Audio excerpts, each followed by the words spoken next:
So guess what? You can't fix your whole life with spells.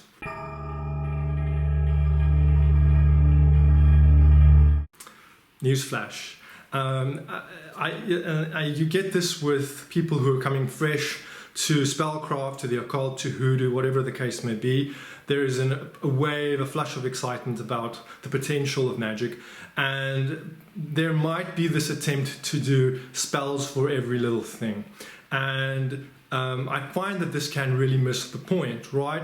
In an earlier video, I was talking about cross conditions, and there are genuine cases where we get crossed up by spirits, malefic witchcraft, and so on. There is an idea converse to this which I would like to share with you, and this is the state of what you might call blessed conditions.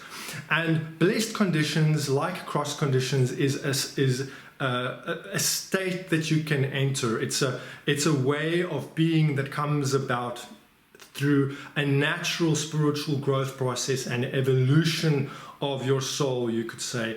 And this is not necessarily due to throwing spells at every little thing. Instead, blessed conditions is a kind of state of being where you find yourself in the flow, where things are just working out fine, your life moves ahead with relative ease, problems have a way of resolving themselves.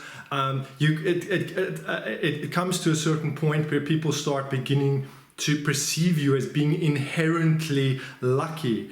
And I've had this experience where I've had friends insist that I stay over with them because when I'm around, things get better, or staying in someone's spare bedroom and there's been an electrical problem in the house, and suddenly the electrical problem just vanishes, and all these kind of strange coincidences that then get attributed to some sort of magical X factor that are around you.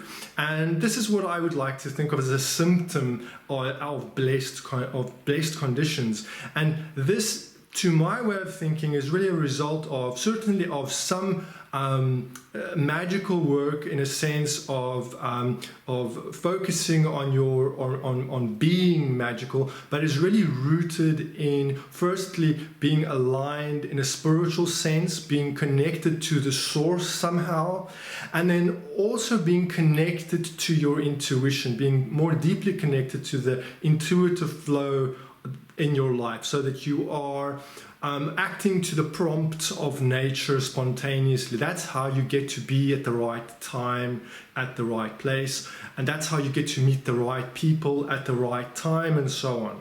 And then thirdly, of course, I find that as kind of a conjunct idea to this, being connected to the source, is taking care of the spiritual beings, or the relationships with those spiritual beings that you have connected with in your life, right?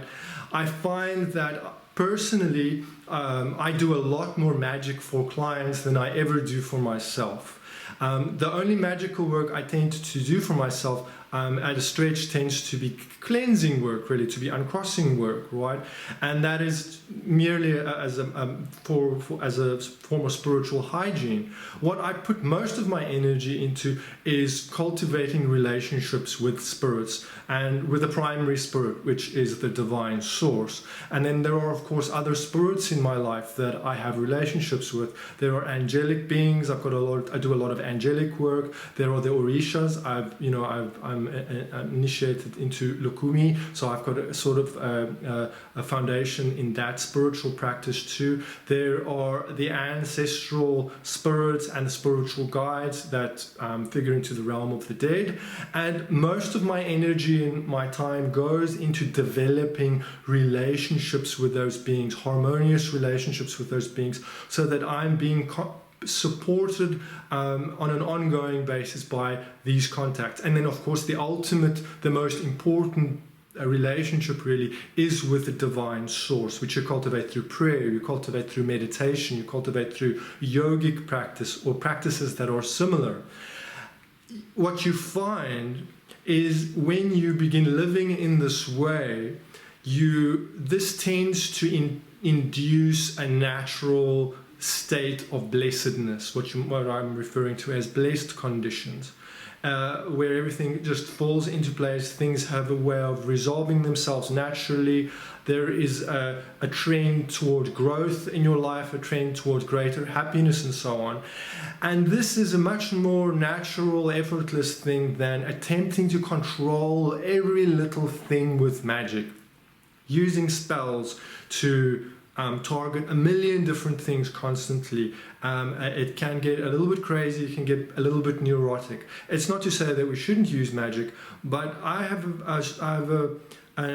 an impression that people who get tied up in doing a ton of spellcraft have more a tendency to tie themselves up in knots than ultimately helps them progress. My way of thinking, magic is like a vitamin. It's something that you add to a healthy diet. It isn't this shouldn't constitute, or certainly practical magic shouldn't constitute the core of your practice.